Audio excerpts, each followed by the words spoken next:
Morning, my dear students. A very warm welcome to your social science class. So students, do you all remember what we did in our last class? In our last class, we discussed about the threefold objectives of Indian secularism, isn't it?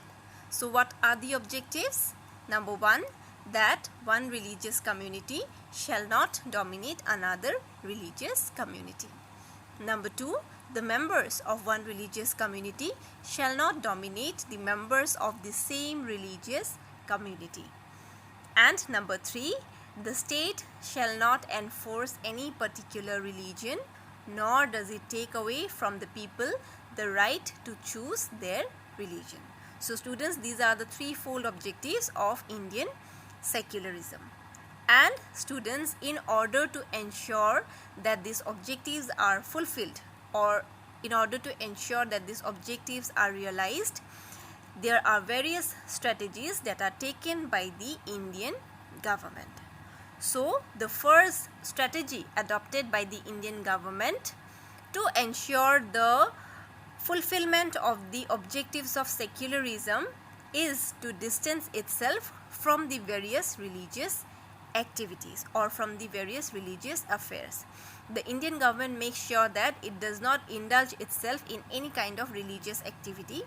So students, for that matter, in the various government spaces, for example in government schools, in government hospitals, then in the government offices, you will not see any display of any particular religious god, and this is done solely to prioritize or solely to give importance to all the religions equally, so that one religion will not feel any kind of inferiority. Okay, what will happen if one particular religion is given more importance? The other religions will feel inferior, right?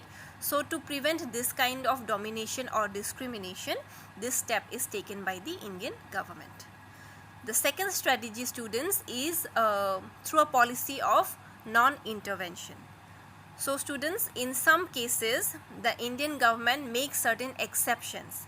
Okay, certain religious communities are given certain kind of exceptions.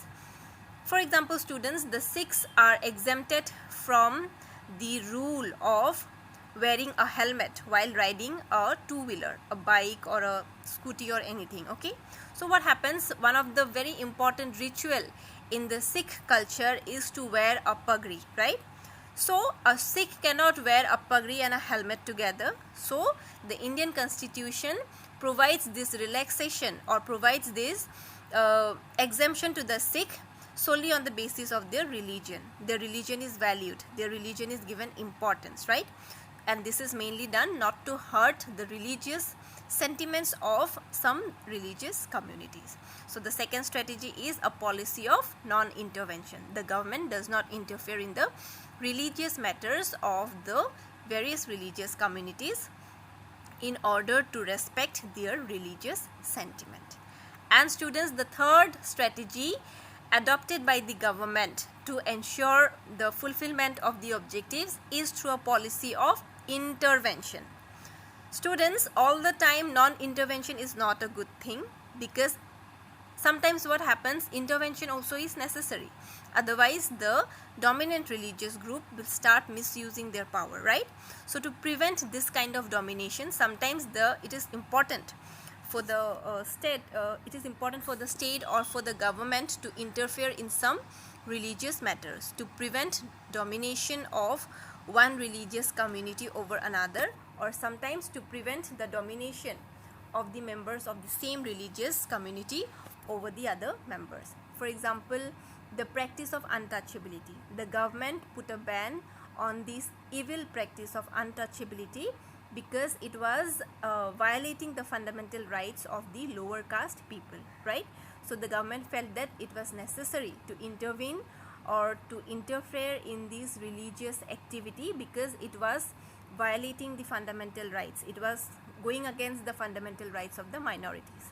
So in certain situations, it is also important for the government to interfere in the religious activities to protect the fundamental rights of the various religious communities. And students, sometimes this intervention is also done in the form of extending support to the religious communities. For example, the minorities are given a fundamental right to set up their own educational institutions to protect and to preserve their religion and culture. So these kind of supports are sometimes given to help or to uplift the condition of the minorities or some other communities. Okay, so students, basically three strategies are adopted. The first strategy is distancing itself from the religious matters. The second strategy is a policy of non-intervention, and the third strategy is a policy of intervention, and sometimes support is also extended. Okay, so students, this is what we discussed in our last class. Today we are going to discuss the last topic from this chapter. So students, today we are going to discuss how Indian secularism is different from the idea of secularism adopted in the other democratic countries. So students, the learning objectives of our today's class are: number one, to understand the points of similarity and the points of dissimilarity between Indian secularism and secularism in other democratic countries. So basically we will try to understand the context under which Indian secularism is similar to secularism in other democratic countries, and the context in which Indian secularism is different from the idea of secularism in other democratic countries.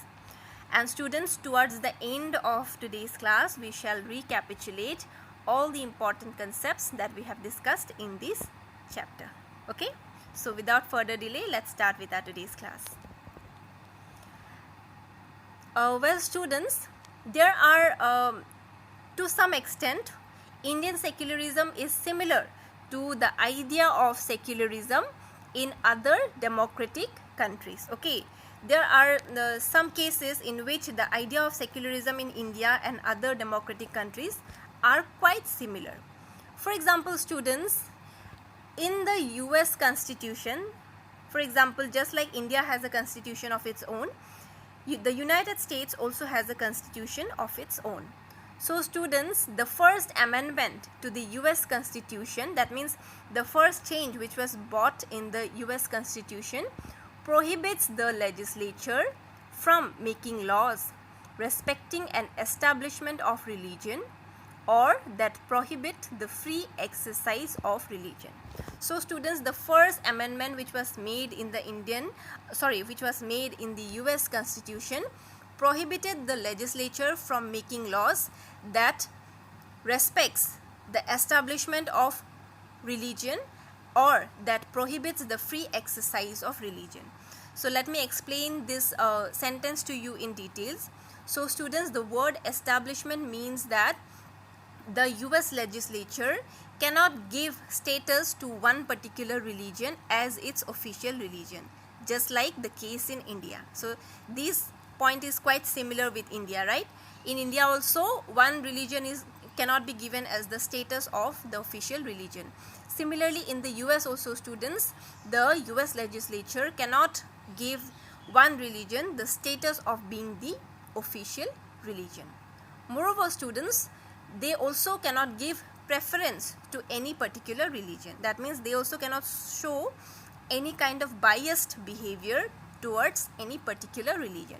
So this point is exactly similar to what Indian secularism is, right? So Indian secularism also lays emphasis on the fact that no religion should be promoted as the official religion, and no religion shall be given more importance than the other religions. So from this point of view, Indian secularism is exactly equal to the idea of secularism in US, right? So students, what happens in the USA, the separation between the state and religion means that neither the state nor religion can interfere in the affairs of one another. That means both these ideas of the state and religion, both these areas have to work on their own without interfering in the activities of the other. That means the state cannot interfere in the religious activities, nor the religion can interfere in the activities of the state. They have to work precisely under their own area. They cannot cross that boundary. Okay, but students, in what context is Indian secularism different from the idea of secularism of other countries? Let us find out. Students, one significant way in which Indian secularism is different from the idea of secularism in the USA is that in India, under certain circumstances, the state is allowed to interfere in the religious matters. But students, in the USA, such interference is strictly prohibited, no matter what the reason is. Okay, no matter how big the reason is, the state under any circumstance is not allowed to interfere in the religious activities. Students, we came across the example of the practice of untouchability, right? So untouchability was going on in India for a very long time, and what happened, the state felt that it was necessary to interfere in the religious activities in order to put an end to this evil practice. So the state interfered, and today the Indian state is free from this practice of untouchability. And students, this became possible only because the state could interfere. Just imagine what would have happened if the state was not allowed to interfere. This practice of untouchability would have still going on till today. So students, in India there are certain exceptional situations under which the state can interfere in the religious matters. If it feels that it is necessary to interfere, then it can interfere. The only important thing is that the act of interference has to be justifiable. Okay, but students, in the USA, in America, such interference cannot happen at all. So students, in Indian secularism, though the state is not strictly separate from religion, it does maintain a distance from the various religious activities, so long as it feels that it should not interfere. But once it feels that it is important to interfere, then the state can interfere. That is some kind of exception. Okay students, so this means that students, any interference in religion by the state has to be based on the ideals laid out in the constitution. And students, the state can interfere in the religious activities only when it is in line with the ideals of the Indian constitution. The state cannot go against the ideals or the principles of the Indian constitution. It is bound to remain under the purview of the Indian constitution, right? So if the act of interference is justifiable, then only the state can interfere, otherwise it cannot interfere, right? But in America, such interference is not at all possible, no matter what the reason or what the circumstances. Okay, so students, these ideals of the Indian constitution serves as the standard through which we can determine whether the state should interfere or not, whether the interference by the state is right or wrong. Okay, so if the ideals of the constitution says that such interference is needed, then the state shall definitely interfere. Okay, so students, at the end we can conclude that the Indian state is a secular state, and it in various ways it tries to prevent the religious domination. The Indian constitution guarantees fundamental rights to its citizens, and these fundamental rights are based on secular principles. That means these fundamental rights are given to the people, keeping into consideration the idea of secularism. However students, it is not that just because the fundamental rights exist, there is no violation of these rights. Yes, the violation of the rights also takes place in the Indian society. There are so many cases that we come across in our daily life nowadays, how these fundamental rights are being violated, right? Nowadays the various crime cases, the various fraudulent activities which keep going on in the society leads to the violation of the fundamental rights. Okay, but students, the very idea of these fundamental rights develops a fear in the mind of the people that such rights do exist, and the violation of such rights may lead to the taking of legal actions against the ones who violates the fundamental rights. Okay students, so this brings us to the end of this chapter. Before winding up today's class, let us do a quick recap of the entire chapter. So students, we began the chapter by analyzing the idea of secularism. So what is the idea of secularism? The idea of secularism is not to discriminate anyone on the basis of his or her religion. No person should be discriminated, no person should be persecuted, or no person should be dominated on grounds of his or her religion. Every individual should be given equal importance. Every religion should be valued and respected equally. And what is secularism? Secularism refers to the idea of separating religion from the state power. Okay. And what is a secular state? A secular state is one which does not promote any religion as its official religion. So students, it is very important to separate religion from the state. Why? Number one, to prevent the tyranny of the majority religious group over the minority religious group, in order to prevent the domination of the majorities over the minorities. Otherwise, this will lead to the violation of the fundamental rights of the minorities. And second important reason, students, as to why we need to separate religion from state is to give people the freedom to exit from their religion, to embrace another religion, and to interpret religion according to their own way. Okay? And students, after that, we discussed about the objectives of secularism. So there are threefold objectives which we have discussed today itself towards the beginning of the class. So the three objectives are not to dominate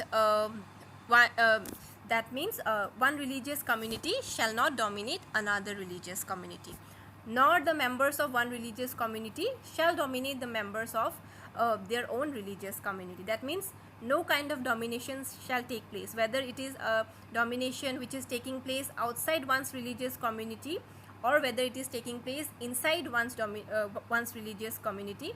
No such domination shall ever take place. And the third objective, students, is that the state shall not enforce any particular religion. Also, it cannot take away from a person his or her religious rights. Okay, students? And then we came to know about the strategies adopted by the government, the policy of distancing itself from the government, the policy of intervention, the policy of non-intervention, etc. And students, the last topic of this chapter we discussed in our today's class, that is how Indian secularism is different from the idea of secularism in other democratic countries. So we came to know that to a certain extent, Indian secularism is quite similar to the idea of secularism in other countries, because just like in other countries, India also upholds the belief that the state shall not promote any religion as its official religion, nor the state should give more importance to any particular religion. So from that point of view, Indian secularism is similar to the idea of secularism in the USA. But students, one way in which Indian secularism is different from the secularism in America is that in America, the intervention of the state in religious activities is strictly prohibited, but in India, such kind of intervention sometimes is allowed, and it should be according to the principles or ideals of the Constitution. Okay, students? So this brings us to the end of today's class, and I hope you all have understood. In case you feel you have any doubt or difficulty, please do let me know. I will surely help you. Okay then, students? Thank you. Take care and stay safe.